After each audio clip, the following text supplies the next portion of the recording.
Object हो तब भी ये लगा सकते हैं नीचे वाला जो सूत्र हम लिख रहे हैं, और ऑब्जेक्ट नहीं है तब तो लगाना है। तो प्रिय छात्रों, आज हमारा जो क्लास है इंपरेटिव सेंटेंसेस की पैसिव के विषय में है। आपको बताते चले काफ़ी समय हो गया, मेरा जो पिछला वीडियो था एक्टिव पैसिव का पहला पार्ट था, उसके बाद ये दूसरा पार्ट है। इसमें काफ़ी समय होगा क्योंकि इसमें यूनिवर्सिटी के एग्ज़ाम्स चल रहे थे, तो मेरे जो ग्रेजुएशन के स्टूडेंट्स थे उनको कुछ पढ़ाना था 1 महीने के लिए और उनकी तैयारी करानी थी, इसलिए उन पर वीडियो बनाने का मुझे समय नहीं मिल पाया। तो उसके लिए मुझे बहुत खेद है, लेकिन मैं आगे कोशिश करूंगा कि जल्दी जल्दी वीडियो अपडेट हो जाए।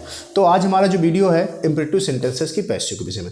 तो सबसे पहले हम जान लेते हैं इंपरेटिव सेंटेंसेस के बारे में थोड़ी सी हल्की सी जानकारी कर लेते हैं। इंपरेटिव सेंटेंसेस क्या होते हैं? तो इंपरेटिव सेंटेंस क्या होते हैं आपको बता दें।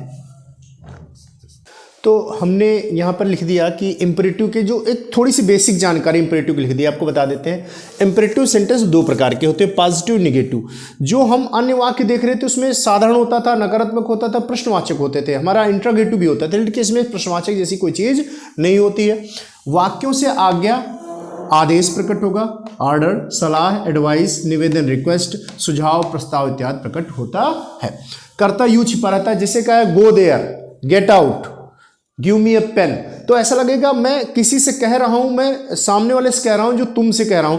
तो यहां पे जो कर्ता यू छिपा रहता है, जिसे हिंदी में तुम कहते हैं, कर्ता यू छिपा रहता है। सकारात्मक पॉजिटिव जो इंपरेटिव वाक्य होते हैं ज़्यादातर क्रिया की प्रथम अवस्था से प्रारंभ होता है, जैसे go there, give me a pen, ठीक, क्रिया की प्रथम अवस्था से प्रारंभ होता है। किंतु कुछ वाक्य लेट, प्लीज, काइंडली, ऑलवेज इत्यादि से भी प्रारंभ होते हैं, लेकिन ये किसमें? सकारात्मक की बात हो रही है। इसी प्रकार इसमें जो दूसरे नकारात्मक वाक्य होते हैं वो प्रारंभ होने के लिए क्या डू नॉट लगा होता है। डू नॉट का मतलब होता है मत, जो हम नहीं कहते हैं वही इंपरेटिव हमारा क्या हो जाता है? मत। Do not open the door, दरवाजा मत खोलो, दरवाजा नहीं खोलो, दरवाजा मत खोलो। Do not make a noise, never tell a lie इत्यादि से भी प्रारंभ होते हैं। तो और इनमें एक चीज क्या है कि टेंस जैसी कोई चीज नहीं होती है। टेंस जैसी कोई चीज नहीं होती कि कोई टेंस, हाँ इनके साथ अगर कोई दूसरा वाक्य कंपाउंड करके जोड़ कर आया है किसी कंजंक्शन के साथ तो उसमें टेंस हो सकता है, लेकिन नॉर्मली टेंस इसमें नहीं होता है। तो अब इन वाक्यों की पैसिव कैसे बनाएंगे? ये तो मैंने एक पहचान बता दी कि इंपरेटिव की पहचान क्या होती है। अब हम आते हैं इसके पैसिव बनाने के। देखिए, जो अब हम आते हैं इंपरेटिव के पैसिव बनाने की तरफ, लेकिन इसमें सबसे पहले चीज़ क्या है? सबसे ज़्यादा महत्वपूर्ण है वाक्य का भाव पहचानना। देखिए, जब हम नॉर्मल वाक्य बना रहे थे उसमें ऑब्जेक्ट को ढूंढते थे, इसमें ऑब्जेक्ट ढूंढने जैसी कोई आवश्यकता नहीं है, क्योंकि ऑब्जेक्ट होगा तब भी पैसिव बन जाएगा, ऑब्जेक्ट नहीं होगा तब भी पैसिव बन जाएगा। तो सबसे ज़्यादा महत्वपूर्ण है वाक्य का भाव पहचानना। मान लीजिए हमारे पास यदि वाक्य में आदेश का भाव प्रकट है, यदि हमारे पास आदेश का भाव प्रकट है तो हम उसकी पैसिव कैसे बनाएंगे? तो देखिए, यदि वाक्य में आदेश का भाव है तो हम क्या सूत्र का है? यदि आदेश भी है उसमें ऑब्जेक्ट हो या ऑब्जेक्ट ना हो तब भी हमारा पैसिव बन जाएगा। यदि ऑब्जेक्ट होगा तो हम पैसिव में सूत्र क्या बनाएंगे? Let plus object plus be plus verb की थर्ड फॉर्म प्लस बायु। ये बायु ऑप्शनल है, लिखे चाहे ना लिखे। इसका मतलब है लिखो या न लिखो, ये आपके विवेक पर है। इसको आप छोड़ भी सकते हैं, इसको आप चाहें तो इसको छोड़ भी सकते हैं। क्यों छोड़ सकते हैं? क्योंकि जब इंपरेटिव में इधर यू नहीं लगा होगा तो उधर भी लगाने की आवश्यकता नहीं। तो जब यू छिपा हुआ है तो बाय यू भी हम आपको छिपा रखेंगे। और यदि ऑब्जेक्ट ना हो तो सूत्र क्या लगाएंगे? You are ordered to plus verb की फर्स्ट फॉर्म, टू के तुरंत बाद वर्ब की फर्स्ट फॉर्म प्लस जो अन्य शेष वाक्य बचा। और यदि नकारात्मक वाक्य है तो लेट ऑब्जेक्ट, फिर क्या हो जाएगा? नॉट, फिर बी प्लस वर्ब की थर्ड फॉर्म प्लस अन्य। और यदि बिना ऑब्जेक्ट वाला है तो you are order not to, verb की फर्स्ट फॉर्म प्लस अन्य। अब हम उदाहरण देख लेते हैं। कुछ जैसे लिखा है सेंटेंस, ओपन द डोर। हम और भी बहुत सारे उदाहरण लिख लेते हैं यहाँ पे, ओपन द डोर। अब हम उदाहरण देख लेते हैं। जैसे लिखा है ओपन द डोर, दरवाजा खोल दो। क्या खोल दो? दरवाजा। हमारे पास ऑब्जेक्ट क्या है? द डोर हमारा ऑब्जेक्ट है।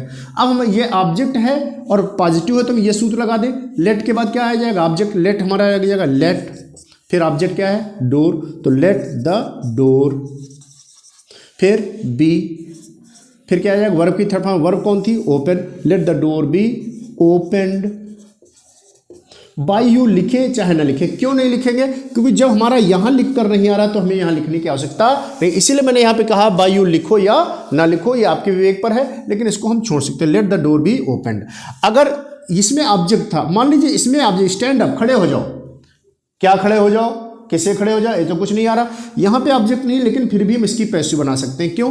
हम इस सूत्र का इस्तेमाल करें, यू आर ऑर्डर्ड, ये सेंटेंस हमारा बन जाएगा, you are ordered to stand up, you are order to stand up. हमारा ऑब्जेक्ट नहीं है तो हम इस सूत्र का इस्तेमाल करेंगे, ऑब्जेक्ट है तो हमारा इस सूत्र का इस्तेमाल करेंगे। फिर क्या, बहुत से लोग क्या कहते हैं कि आसान बनाने के लिए आप इस सूत्र का परमानेंट यूज भी कर सकते हो। मैं अभी आपको फाइनल जब समअप करूंगा तो मैं इसके बारे में बताऊंगा आपको। डू नॉट मेक नॉइज, शोर मत मचाओ। क्या मत मचाओ? शोर। हमारे पास ऑब्जेक्ट क्या है? शोर।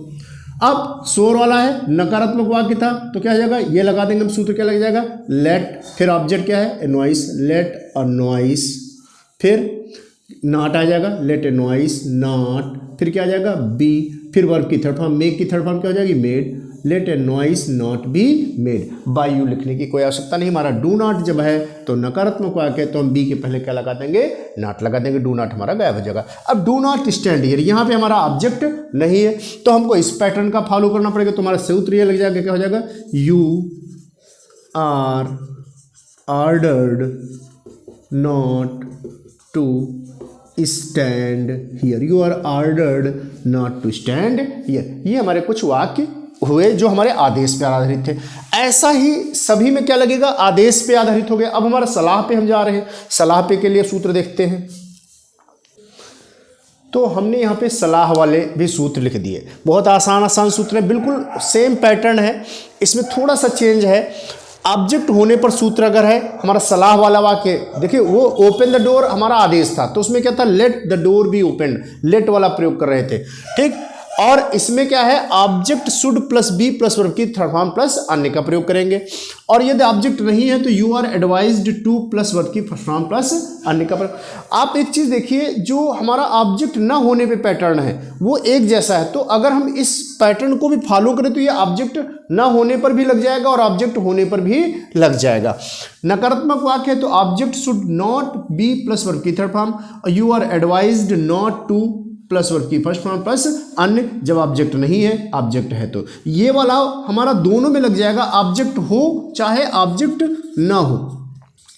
ऑब्जेक्ट हो तब भी ये लगा सकते हैं, नीचे वाला जो सूत्र हम लिख रहे हैं, और ऑब्जेक्ट नहीं है तब तो लगाना है, और ऑब्जेक्ट है तब भी हम लगा सकते हैं। और अगर नेवर किसी वाक्य में लगा हुआ है तो हम क्या करेंगे, you are advised never to verb की फर्स्ट फॉर्म प्लस अन्य का प्रयोग करेंगे। अब हम इसके उदाहरण देख लेते हैं जल्दी से। ये हमने सेंटेंस लिख लिया, उदाहरण से लिखते हैं, ऑलवेज स्पीक द ट्रूथ, सदैव सत्य बोलो। हमारा सलाह का भाव है, क्या बोलो, सत्य बोलो। हमारे पास ऑब्जेक्ट इसमें है, हमारे पास ऑब्जेक्ट है तो हम इस सूत्र का प्रयोग कर लेंगे तो क्या हो जाएगा, the truth should always be spoken, always be spoken. हम इस ऑलवेज को यहां भी लिख सकते हैं, the truth should be spoken always, the truth should be spoken always, the truth should be spoken always भी लिख सकते हैं, या तो the truth should always be spoken. अगर हम चाहते तो हम इस सूत्र का भी प्रयोग कर सकते थे इसको बनाने के लिए, यू आर एडवाइज्ड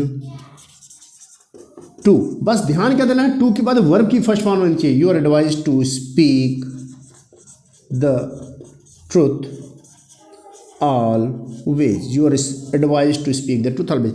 ये हमारा ऑब्जेक्ट है तब भी लग जाएगा, नहीं ऑब्जेक्ट है तब भी लग जाएगा। ऑब्जेक्ट ना होने वाला जो सब वाक्य है हमारा दोनों स्थितियों में लग सकता है, तो हमारे लिए वो बहुत काम का चीज़ है। अब लिखा है टेक मेडिसिन इन टाइम, दवाई को समय से ले लो। सलाह है, क्या समय से ले लो, दवाई, तो हमारा ये सूत्र भी लग सकता है, ये दोनों लग सकते हैं। हम क्या कहेंगे, इसका सेंटेंस क्या बनेगा, द मेडिसिन, टेक मेडिसिन, तो टेक द मेडिसिन मान लीजिए लिखा हुआ है, टेक द मेडिसिन, तो the medicine should be taken in time, the medicine should be taken in time. Walk to the left, अब देखो बाईं तरफ चलो, इसमें तो हमारे पास ऑब्जेक्ट ही नहीं है तो इसमें हमारे पास मजबूरी है इसका। ये चीज मल्टीपर्पज है, आप इसको कई जगह प्रयोग कर सकते हैं। ऑब्जेक्ट है यहां भी प्रयोग कर सकते हैं, तो यहां भी you are advise to take the medicine in time, लेकिन यहां पे आप बंधे हुए हो, यहां पे आप इसी सूत्र का प्रयोग करोगे, क्या हो जाएगा, you are advised to walk to the left, you are advise to walk to the left. Do not waste time, समय बर्बाद मत करो, समय बर्बाद मत करो। क्या बर्बाद मत करो? समय ऑब्जेक्ट है, नॉट वाला वाक्य है तो object should not be plus verb की थर्ड फॉर्म, तो क्या हो जाएगा? Time should not be wasted. ये सेंटेंस हमारा क्या बन जाएगा? Time should not be wasted, time should not be wasted. अगर हम चाहते तो इसको इस फार्मूले से बना सकते थे। क्या बनाते? You are advised not to waste time, you are advised not to waste time. अब लिखा है do not laugh at the poor, गरीबों का उपहास मत उड़ाओ। लाफ एट पर होता है मजाक उड़ाना, गरीबों का मजाक मत उड़ाओ। इसमें भी नॉट वाला वाक्य तो हम दोनों में से बना सकते थे। The poor should not B laughed eight, the poor should not B हमारे पास ऑब्जेक्ट है, दोनों प्रकार का बना सकते हैं। The poor should not B laughed eight, the poor should not B laughed eight. हम इसी सेंटेंस को इस तरीके से भी बना सकते थे। दूसरा वाला जो तरीका है you are advised not to का प्रयोग करके, यू आर एडवाइज्ड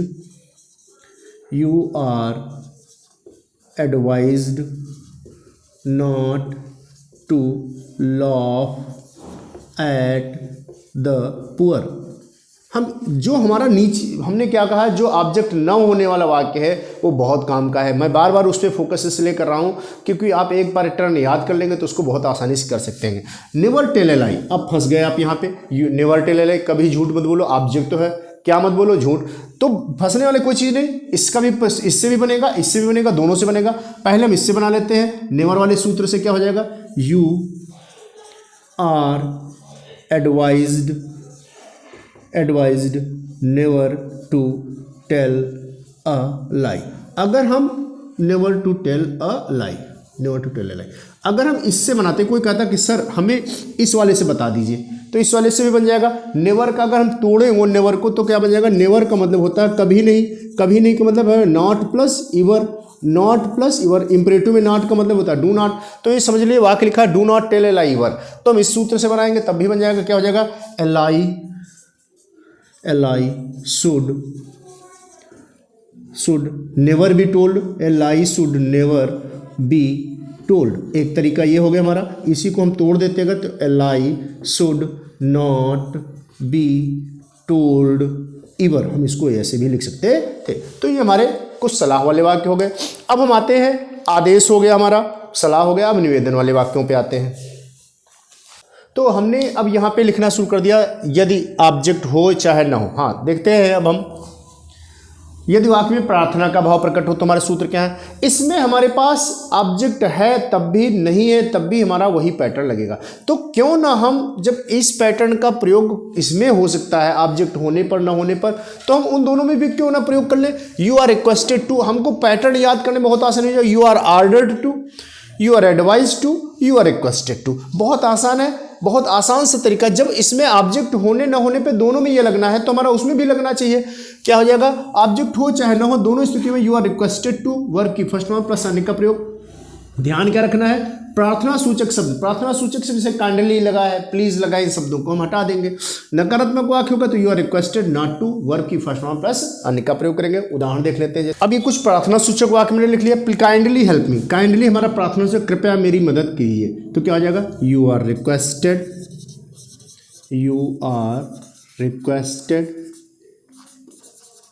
टू। अब टू के बाद क्या है? टू लग गया, ध्यान है, प्रार्थना सूचक शब्द हट जाएगा, हमारा हट जाएगा। You are requested to help me, बहुत आसान है। Please tell me the fact, कृपया मुझे फैक्ट बताओ, तो इसमें केवल प्लीज को हटा देना, ये पूरा हिस्सा हमें लास्ट में जोड़ देना। क्या हो जाएगा?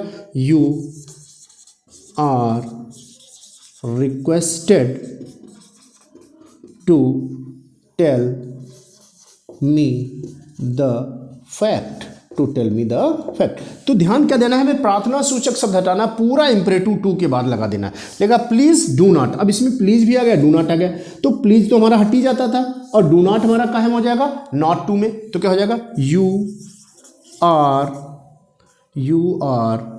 You are requested requested not to, do not हमारा क्या हो गया, not to, you are requested not to beat me, not to beat me, please give me a pen, कृपया मुझे पेन दीजिए। तो क्या हो जाएगा, सीधी सी बात है, कुछ नहीं करना, प्लीज हटा दीजिए, हमारा सेंटेंस क्या बन जाएगा, you are requested, you are requested to, you are requested to give me a pen. तो ये हमारे सेंटेंस हो गए। अब इसमें अभी ऐसा नहीं, अभी हमारे पास लेट वाले वाक्य हैं, बहुत सारे अभी और भी वाक्य हैं। तो ये हमारा बेसिक इंपरेटिव का स्ट्रक्चर हुआ। अब आपको मैं एक चीज़ यहाँ पे बताता हूँ, यदि इंपरेटिव के नॉट वाले वाक्यों के लिए भी एक कॉमन सूत्र है, वो मैं बता रहा हूँ, और विशेष कुछ और भी इंपरेटिव वो भी मैं आपको बता रहा हूँ। हमारा एक सूत्र है जो कॉमन है सब में, चाहे हमारा सलाह हो, चाहे आदेश हो, चाहे हमारा निवेदन हो, सब में लग जाएगा। लेकिन इसमें एक सावधानी क्या बरतनी है, इसमें डू नॉट पूरी तरीके से हट जाएगा, डू नॉट पूरी तरह से हट जाएगा। क्यों? क्योंकि नॉट इसके अंदर छिपा हुआ है। यू आर फॉरबिडन, फॉरबिड मैंने तो मना किया करना, फॉरबिड में मना करना, तो मना करना मतलब नहीं करना है। तो नहीं करना जब इसके अंदर नॉट लगा है तो डू नॉट का कोई भी प्रकार से हिस्सा है, जैसे लिखा है do not make a noise, लिखा है do not make a noise. अब इसका सेंटेंस बनाना पैसू, तो हम अगर आदेश में जा रहे थे तो हम बना रहे थे you let a noise not be made, हम इसको बना रहे थे let a noise not be made, ऐसे बना रहे थे। या हम क्या बना रहे थे, you are ordered not to make a noise. लेकिन अब हम इस अगर सूत्र में जाएं तो हमारे पास क्या होगा, दोनों में देखिए यहाँ पे नॉट का जिक्र हुआ था, लेकिन अगर इस सूत्र में जाएंगे तो हमारा सूत्र ये वाक्य क्या बनेगा, you are forbidden, you are forbidden to make a noise. तीनों का अर्थ एक ही, लेकिन फॉरबिडन में नॉट छिपा हुआ है, अंतर्निहित है, इसलिए नॉट का जिक्र नहीं करेंगे। इनमें हम नॉट का जिक्र कर रहे थे। या हमारा पास कोई प्रार्थना सूचक वाक्य भी होता, या हमारा कोई सलाह सूचक होता, तो उसमें भी हम इनका प्रयोग कर सकते थे। लेकिन इसमें एक रिस्क यह है कि हम अगर धोखे से कहीं दिमाग नहीं लगाए, नॉट लगा दिए, तो हमारे लिए दिक्कत हो जाती है। तो लेकिन इस सूत्र का भी हम प्रयोग कर सकते हैं। अभी मैं और आपको इंपरेटिव के वाक्य बता रहा हूँ। अभी लेटेस्ट वाले वाक्य हैं या लेट से शुरू होने वाले कि उनकी पैसिव कैसे बनाएंगे, जो हमारे इंपरेटिव के विशेष वाक्य हैं। एक आसान रास्ता है, देखिए ऑब्जेक्ट होने पर भी लग सकता है, ऑब्जेक्ट ना होने पर भी लग सकता है। तो हमारे पास जब आदेश हो तो यू आर ऑर्डर्ड टू का प्रयोग कर दो, सलाह है तो यू आर एडवाइज टू का प्रयोग कर दो, रिक्वेस्ट है तो रिक्वेस्टेड टू का प्रयोग कर दो। अगर नॉट लग गया है इसमें तो क्या कर जाएगा, जहाँ पे ऑर्डर्ड टू है वहाँ पे क्या हो जाएगा, ऑर्डर्ड नॉट टू। अगर नकारात्मक वाक्य है तो हो जाएगा you are ordered not to, advised not to, requested not to. ठीक है, तो ये हमारा एक आसान सा रास्ता है। हालांकि बहुत से लोग इसको अन्यथा भी लेते हैं, लेकिन जब हम ऑब्जेक्ट न होने पर या होने पर रिक्वेस्ट वाले वाक्य में यही लगा सकते हैं तो उनमें भी लगा सकते हैं। तो हमारे पास आसान रास्ता ये है। हाँ, अब लेटेस्ट वालों को वाक्यों की जो बात आई या लेट मी वाले वाक्यों की बात है वो अब मैं बता दे रहा हूँ आपको। Him do the work. अब मान लीजिए ये वो कुछ लेट वाले वाक्य मैंने लिखे, इनको समझा देते हैं। कभी अगर लेट वाले वाक्य की पैसिव बनाने को आ जाए तो हम कैसे करेंगे, late him do the work, उसे काम करने दीजिए। क्या करने दीजिए, काम। ऑब्जेक्ट हमारा क्या है, काम। अगर हम लेट वाले वाक्य से बनाएं, लेट वाले सूत्र से बनाएं तो हमारा क्या बनेगा, लेट। फिर लेट के बाद हमारा ऑब्जेक्ट आता है, ऑब्जेक्ट कौन है, work. Let the work be, do क्रिया थी तो क्या हो जाएगा, डन। अब यहाँ पे बाई यू का सेंस नहीं है, उसे करने दीजिए, तो late the work be done by him. यहाँ पे बाई हिम लगाएंगे कि काम उसके द्वारा किया जाना चाहिए। ठीक, या यहाँ पे ये भी लिख सकते हैं you are ordered, you are advise to let him do the work. ये देखिए हमने कहा था ये वाले सूत्र बहुत मल्टीपर्पज है। हम चाहते तो ये late him do the work, ये हो सकता है कोई सलाह दे रहा हो, किसी से निवेदन कर रहा हो, आदेश दे रहा हो, तो जो भी भाव अगर हमें गेस कर पा रहे हैं किसी वाक्य में तो इसको you are advised to let him do the work. तो ये देखिए ये मल्टीपर्पज हमारे सूत्र हैं जो हमने लास्ट में भी बताए थे पीछे कि ये हमारे सूत्र कहीं भी काम आ सकते हैं। Let, you are advise to let him do the work, लेकिन बाकी इसको हम ऐसे भी बना सकते हैं। अब let us discuss the matter. आओ हम लोग मैटर को डिस्कस करें। किसे डिस्कस करें, मैटर को। तो हम इसको बना सकते थे let the matter be discussed by us. अगर हम दूसरी तरीके से, क्योंकि लेटस से हमें क्या प्रकट होता है, प्रस्ताव या सुझाव, तो हम इसमें थोड़ा सा ये नहीं प्रयोग करेंगे। इसमें क्या हो जाएगा, क्या कहता है, it is suggested, it is suggested that. अब कौन डिस्कस करेंगे मैटर, लेटस, तो it is suggested that we should discuss the matter, it is suggested that we should discuss the matter, it is suggested that we should discuss the matter। हम इसको ऐसे भी बना सकते थे। ऐसे वाक्य कम आते हैं लेकिन हमें जानकारी होना चाहिए। अब एक वाक्य लिखा है गिव हिम ए पेन, इसके औचित्य क्या था इस वाक्य का देने का, लेकिन इसके पीछे औचित्य मैं आपको बता रहा हूँ। अगर हम उसको एक पेन दीजिए, तो अगर हम आरडेस से बनाते तो क्या बनाते, let a pen be given to him, let a pen be given to him, उसे एक पेन दिया जाना चाहिए। अगर हम हिम को ऑब्जेक्ट, हिम भी तो किसे पेन दो उसे, इसमें दो ऑब्जेक्ट थे, एक ये था हमारे पास, दूसरा ऑब्जेक्ट ये था। अगर हम इसको लेकर आते तो क्या करते, तब भी हम लेट के बाद हमेशा ऑब्जेक्टिव केस आता है, तो लेट ही नहीं करेंगे, लेट ही लिखेंगे तो हमारा गलत हो जाएगा। यहाँ पे ध्यान के दे, लेट के बाद ऑब्जेक्टिव केस आएगा तो हम क्या कहेंगे, let him be given a pen, let him be given a pen. तब भी हम लेट के बाद हिम ही प्रयोग करेंगे। इसलिए मैंने इस सेंटेंस को लिख दिया कि आपको बता दें कि लेट के बाद हमेशा ऑब्जेक्टिव केस ही आता है, तो हिम का ही नहीं करेंगे। भले ही हिम हमारा ऑब्जेक्ट था लेकिन उसका ही नहीं करेंगे। जैसे नॉर्मल वाक्य में हिम उधर था और इधर ही कर देते थे, लेकिन यहाँ पे क्या है, लेट के बाद ऑब्जेक्टिव के, let him be given a pen. खैर अब इधर आते हैं, let me write the letter, मुझे पत्र लिखने दीजिए। अब यहाँ पे अगर भाव कर लेकर चलें, मुझे पत्र लिखने दीजिए, तो हो सकता है निवेदन कर रहा हो, तो हम इसको चाहते तो ऐसे भी लिख सकते थे, you are requested to let me write the letter, ठीक। अब अगर हम इसी सेंटेंस को हम नॉर्मल तौर पे इस रूल से बनाते, late him do the work, तो क्या बना देते, क्या किया जाए, लेट, इसको मैं ऐसे भी लिख सकते थे, इस सेंटेंस को यहां लिखे दे रहे हूं, अब जगह नहीं है, let the letter be written by me, let the letter be written by me. तो इस फार्मूले से भी हम बना सकते थे। तो मैं आपको यहाँ पे बताइए, लेट वाले वाक्य बता दिए, लेकिन आप देखिए कि निचोड़ अगर देखिए तो यू आर जो हालांकि ये वाले हमारे जो फार्मूले थे, you are advise to, you are requested to, इन फार्मूलों का प्रयोग हम सभी जगह कर सकते हैं और हमारा वाक्य गलत नहीं होगा। तो ये हमारे जो इम्परेटिव के क्लास था, ये हमारा आज ओवर हो गया।